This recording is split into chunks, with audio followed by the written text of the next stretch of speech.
আপনাকে তো আমি সেই ম্যান্ডেট দিইনি, আমি তো এই দেশের নাগরিক, আমার লোক তো সেখানে নাই।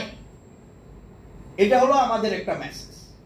তিন, ও দেশের প্রতিবন্ধী ব্যক্তিরা সবচেয়ে বেশি বৈষম্যের শিকার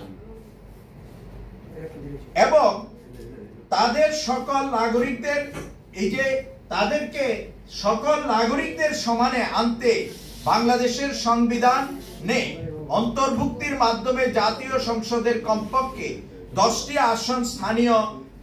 আসন সহ স্থানীয় সরকারের সকল স্তরে 2টি করে আসন যেন সংরক্ষিত থাকে তা নিশ্চিত করা, এটি আমাদের 3 নম্বর দাবি।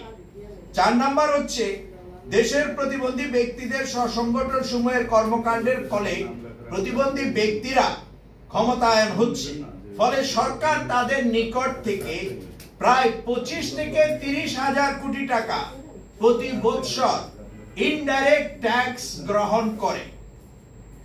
তাই সরকার প্রতিবন্ধী ব্যক্তিদের নিকট থেকে যে কর নিবেন তার 10% এই সকল সংগঠনের ক্ষমতায়ন ও তাদের কার্যক্রম বাস্তবায়ন করার জন্য বরাদ্দ দিতে হবে। এবং এই বরাদ্দ দিলে কি হবে, তখন এই করের পরিমাণটা আরো বাড়বে ভবিষ্যতে, কারণ প্রতিবন্ধী ব্যক্তিরা কর্মমুখী হবে, তাদের কর্মসংস্থান বাড়বে, কর্মের সুযোগ বাড়বে, তাদের ইনকাম বাড়বে, স্বাভাবিকভাবে তখন ইনডাইরেক্ট ট্যাক্সের পরিমাণও বাড়বে।